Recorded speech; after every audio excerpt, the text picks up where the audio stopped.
Buenas tardes, ¿cómo están? Bueno, hoy vamos a hacer nuestra clase referida a empresa y entorno. Sobre todo vamos a hablar de la relación de las organizaciones con el entorno. Entonces, la empresa se puede considerar, según la teoría de sistemas, como un sistema abierto. ¿Por qué un sistema abierto? ¿Por qué sistema? Porque es un conjunto de elementos interrelacionados entre sí que constituyen una única cosa, un todo, que es indisociable y sinérgico, o sea, se influyen positivamente unas partes con las otras, y mediante las relaciones de intercambio con dicho entorno, donde hay un equilibrio homeostático que le permite adaptarse, sobrevivir y desarrollarse en el medio, gracias a las funciones de autorregulación que tiene el propio sistema organización conjunto.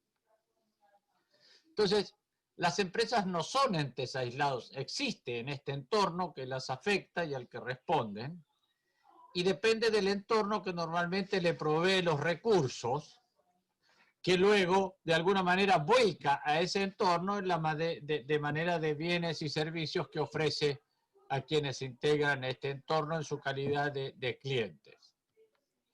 Entonces, el ambiente externo es un ambiente superior que está formado por aquellos factores, fuerzas que influyen directa o indirectamente en los procesos de gestión. La empresa no se puede escindir del entorno en el cual está. Eso es central, no existe como un ente aislado. Entonces, el entorno representa el medio interno y se puede definir como las condiciones ambientales o las fuerzas que influyen o modifican a la organización. Y este conjunto de condiciones sociales, culturales que influyen en la vida de un individuo o comunidad. Por lo tanto, podemos definir el entorno como todo aquello que es ajeno a la empresa como organización. Y se refiere a todos los factores externos a la empresa que tengan influencia significativa en la estrategia empresarial y que la misma no puede controlar. Entonces, veamos ahora qué son los niveles. Existen varias clasificaciones del entorno. El microentorno está rodeado por aquellas sobre las que la empresa tiene algún grado de influencia. Y el macroentorno son por aquellas que no lo puede organizar, no puede controlar la organización, pero sí tienen efectos sobre la organización. Otra clasificación que se define entre entorno general y específico. El general es el medio externo, el conjunto que rodea a la empresa desde una perspectiva genérica, es todo lo que rodea a la empresa, es el entorno general. Y el específico se refiere al entorno más próximo al sector o industria en el que la empresa desarrolla su actividad. Por ejemplo, una empresa hotelería tiene en su entorno específico el sector turístico y en su entorno general la sociedad en la que está. Entonces, aquí vemos cómo tenemos el entorno general, la empresa y su entorno específico. El entorno específico puede ser influenciado por la empresa. El entorno general la empresa es aceptante de lo que sucede en el entorno general. Otras clasificaciones distinguen entre entorno general y operativo y entorno interno dependiendo de las implicaciones que tengan sobre la estrategia de la organización. El entorno general es el mismo, mientras que el entorno operativo coincide con el específico, pero el entorno interno incluye el conjunto de fuerzas que operan dentro de la organización, porque estas tienen sí implicaciones específicas y concretas para la gestión empresarial. Entonces, el primer nivel está formado por la propia empresa. Un nivel que incluye el sector y un tercer nivel que son la cadena de actividades empresariales, muy parecido al distrito industrial o clúster, a la agrupación de empresas. Alrededor de una materia prima, una actividad, se articulan agrupaciones de empresas que forman distritos industriales o clústeres. Por ejemplo, en una zona petrolera se juntan organizaciones que generan servicios para la industria petrolera. Entonces esto genera esto que llamamos un distrito industrial o un clúster.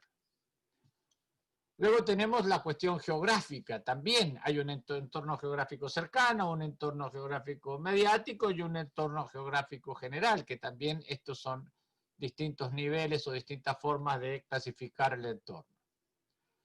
Luego tenemos las condiciones de los factores, que hace referencia a los recursos disponibles en el área. Acuérdense que los factores son los factores de la producción, tierra, capital y trabajo, ¿eh?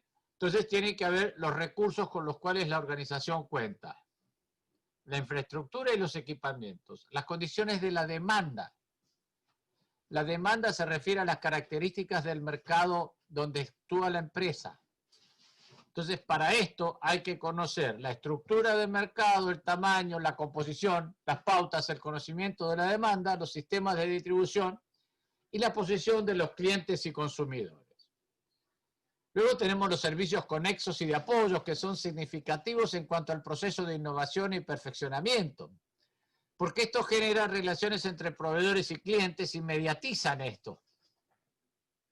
Por ejemplo, que haya un buen servicio de Internet en el lugar donde estamos. Esto es un servicio conexo y de apoyo, pero que es imprescindible hoy en día, donde estamos en una situación de pandemia y las empresas han tenido que hacer mucho trabajo house, el housework o house office.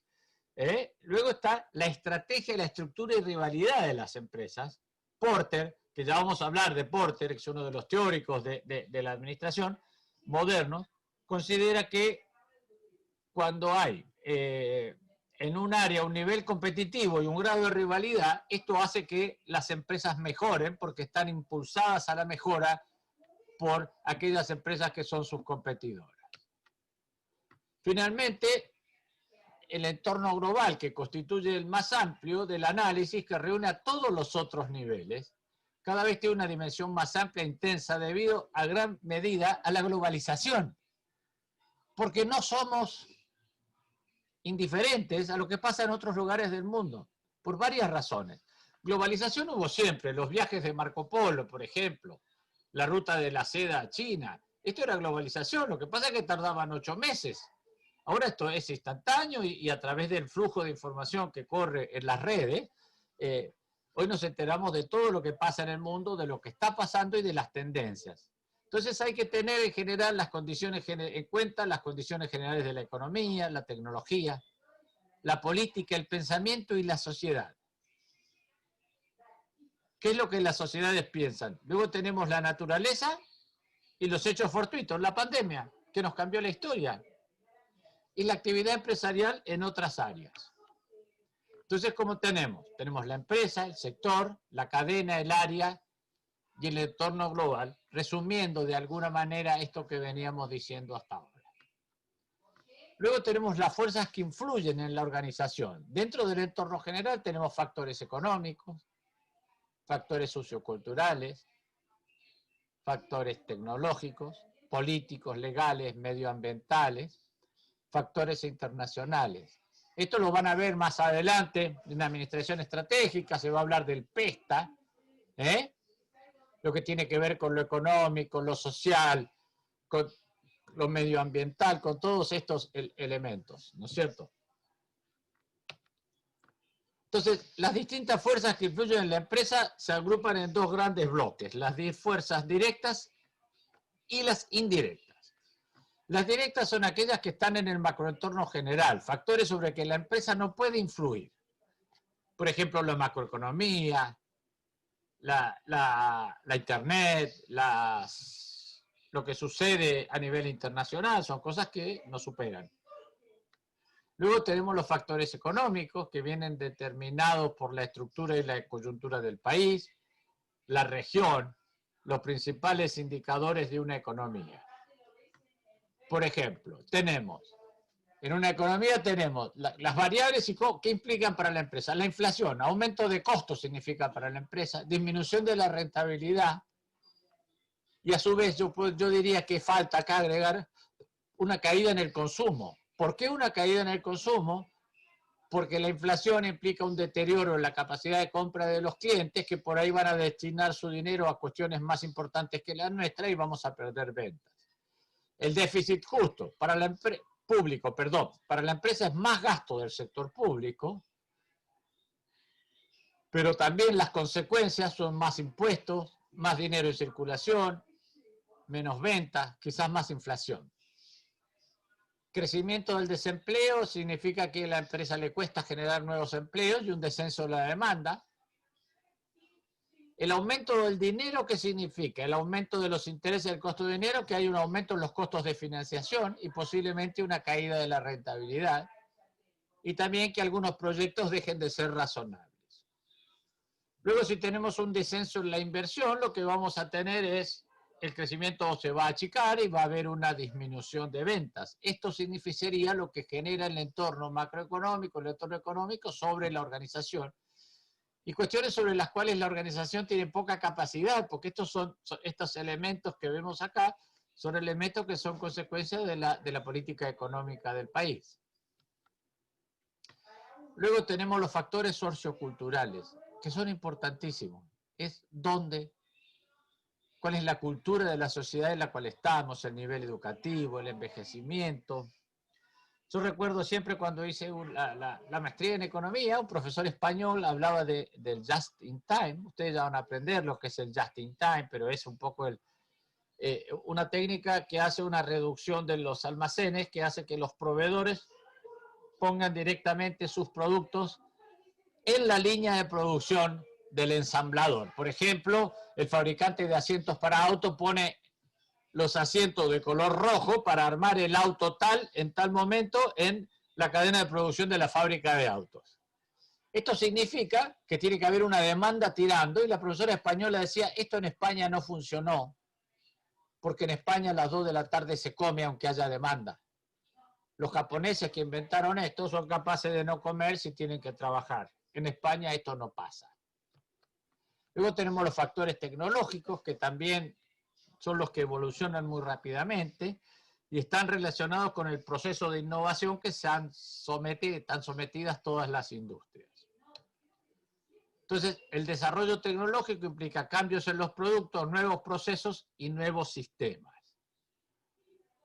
Y esto es muy importante, porque el desarrollo tecnológico es lo que hace que el cambio signifique mayor eficiencia, responder mejor a los gustos del consumidor, utilizar menos recursos, lograr mayor eficiencia en la producción. Y luego están los factores políticos, legales y reglamentarios, que se derivan del sistema político, de su estructura y de la ley. Y esto también está fuera de las posibilidades de la empresa, donde la empresa tiene que adecuarse a estos elementos que son impuestos por la sociedad. Los factores medioambientales, esto ha ido creciendo muchísimo en los últimos tiempos, y por suerte, porque estamos cuidando más el planeta y tratando de garantizarle que nuestros hijos puedan vivir al menos como nosotros, que la próxima generación no tenga problemas de recursos por nuestro exceso de consumo. Luego están los factores internacionales, la economía está fuertemente internacionalizada. Esto hace que, por ejemplo, hoy en día en el mundo internacional estamos empezando a observar una disputa por el liderazgo económico entre China y Estados Unidos que afecta de una manera u otra a nosotros mismos. Entonces, luego, ¿qué pasa con la dependencia de las suministradoras locales? ¿Dónde conseguimos insumos? ¿Dónde vendemos? Las relaciones internacionales son muy importantes para el desarrollo de las empresas, pero las empresas generalmente no tienen escasa capacidad de influencia en esto. Las fuerzas directas son 4: los clientes, los proveedores, los competidores y los recursos humanos. Y estos factores están dentro del entorno operativo y se caracterizan por tener implicaciones específicas e inmediatas sobre la estrategia de la empresa. Los clientes son aquellos que nos compran, y ya van a ver cuando estudien Porter que uno de los temas fundamentales es cuál es la capacidad de negociación que tenemos con los clientes o los clientes con nosotros. ¿Quién puede tener poder sobre quién? Los competidores. Los competidores son los rivales que nos encontramos todo el día en el mercado Y la empresa tiene que conocer en lo posible todas las estrategias que estos competidores tengan e imaginar las estrategias de los competidores posibles, futuros, y ver cuáles son. Para eso es importante conocer las fortalezas y debilidades nuestras y también las de ellos, para ver dónde, en qué terreno nos conviene más sostener esta competencia. Y por último tenemos a los proveedores, que son organizaciones autosuficientes, que funcionan y que nos prestan servicios. Y acá también depende cómo es nuestra relación con los proveedores. Siempre decimos que lo mejor es encontrar una relación de largo plazo con los proveedores donde podamos crecer juntos. Esto es muy, muy importante. Los recursos humanos son las personas que aportan el trabajo y la energía. Es lo más importante que tiene una organización, los recursos humanos y su inteligencia. Nada puede reemplazar a lo que pueden hacer los recursos humanos de una organización. La calidad no la hacen las máquinas, la calidad la hacen las personas. Esto es algo que ustedes deben tener muy claro. Una organización, para ser eficaz, tiene que tener bien a sus recursos humanos. Los recursos humanos son la base del éxito de todas las organizaciones. Bueno, con esto último, dejamos más o menos explicado cómo funciona el entorno de las organizaciones.